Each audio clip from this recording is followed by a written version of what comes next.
Hi, so we're at Pacific Mercantile.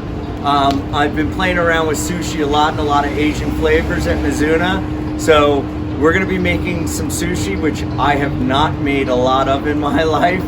I've definitely not made a lot of rolls. So we're here, we're going to grab some ingredients to make it. We're going to go in and see what they have. We definitely need cilantro. I think we need to do like some donburi, some bowls. Maybe not like nigiri where it's all formed, but something that's easy that you could do at home. Probably we want ginger. That.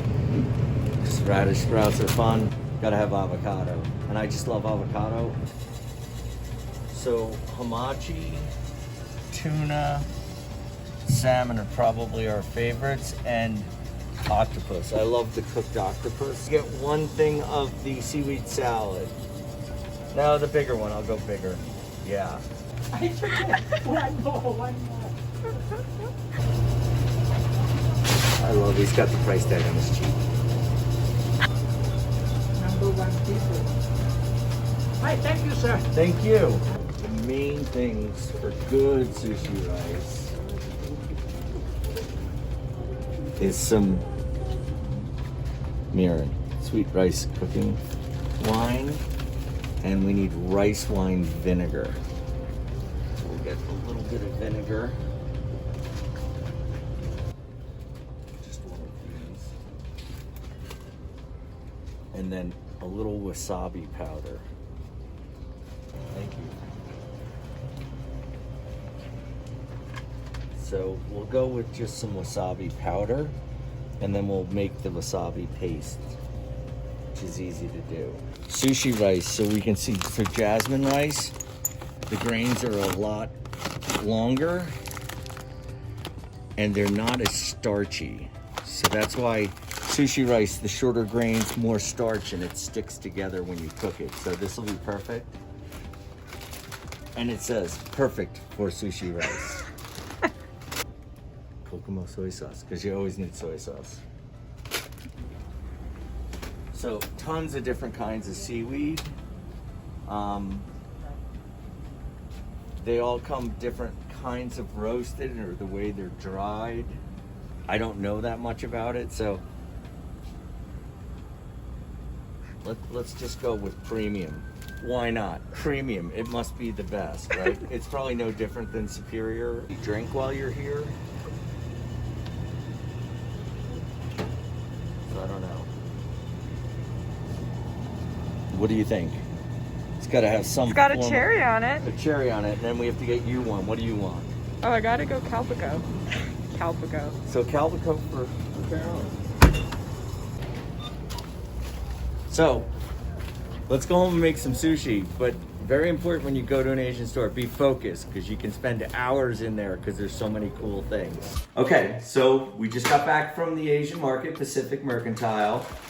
And I think today is really all about learning how to just try and make sushi rice. I've made sushi rice before, but I've never really paid attention to it.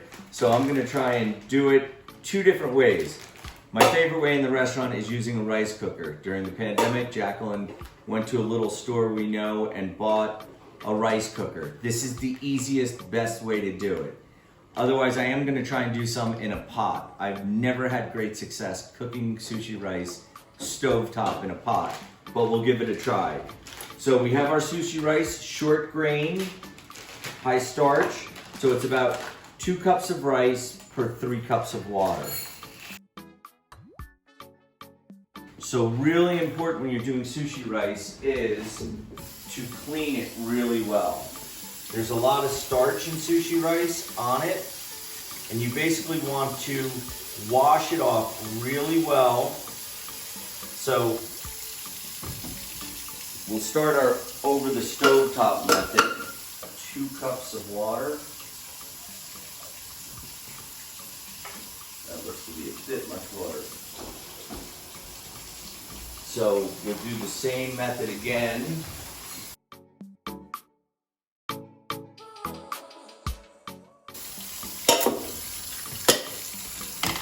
With the rice, you can see it's just barely covered. So about 2 cups to 3 cups of water. Move this aside, and you don't have to screw with it.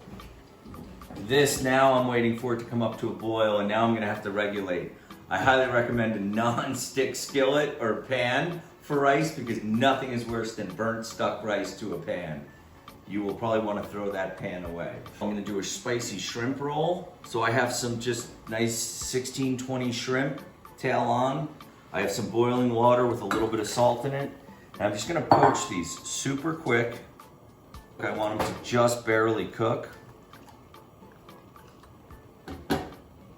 And then we'll strain those and get those in some ice really quickly. Before we look at our fish, we could talk about Sushi Mats.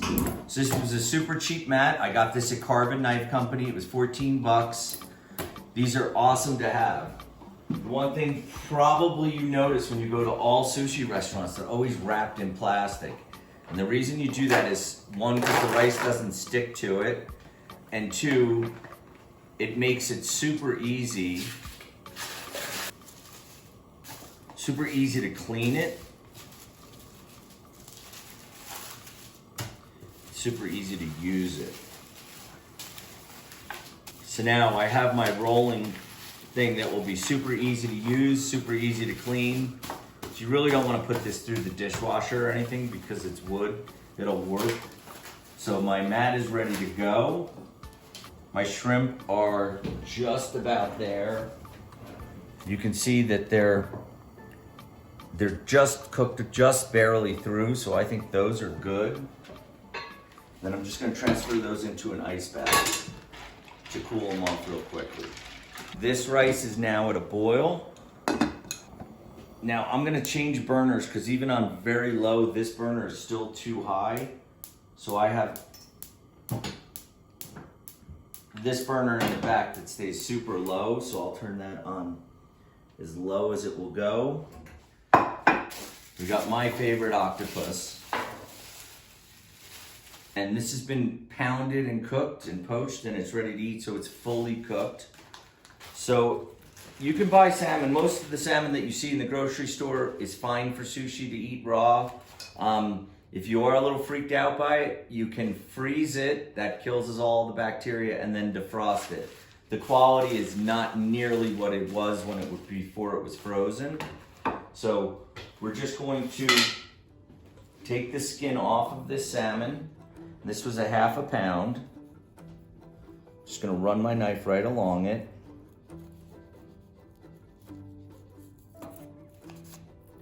And you don't wanna get too close to the skin because then you get, there's this film on it. And here, all this fat, all that silver skin, that's not really that tasty to eat. That's a lot of fat. It's good for you, but it's not quite that tasty. And then we'll trim off this little tail piece. And then I think we're looking to try and get pieces, so I'll cut this in thirds about, so I can get nice slices. This is technically like the belly of the salmon, so it's a little more fatty, which is delicious. And then we had one of my favorites that we got, which was hamachi. This looks really nice. So there's some problems. So there's a big bone that runs right through it. Take off this piece right here. Okay, that's the bloodline. That's not very good. And then I'm gonna go right around these bones and then skin this piece.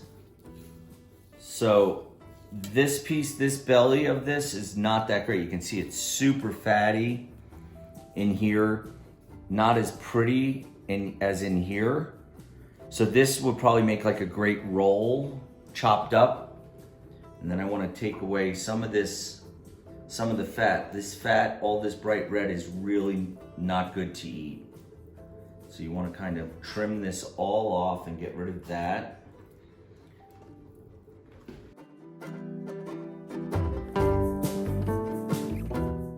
Everybody's favorite, some bluefin tuna. So you lose a lot with tuna when you're making sushi. That's partly why it's so expensive. So this piece here that I'm taking off, this tail piece, this is almost all sinew. So this is what goes into your tartars. And even that's not great for tartar, but with a really sharp knife, you can hack this up and make it edible. The skin is definitely not edible. So you need to cut that off. And then tuna has a big bloodline that goes through. So any of this black or bright red you need to get rid of, and you want to go a little bit past it because it's really, really irony. It really doesn't taste good. So what you're left with after buying a full pound is I probably have about 4 to 5 ounces of waste on this. So we've got our fish all prepped, and you want to kind of not do this too far ahead because the fish will oxidize really quickly. But you also want to, so if I wasn't going to use this right away, I'd wrap it really tight with like a wet cloth and then plastic wrap.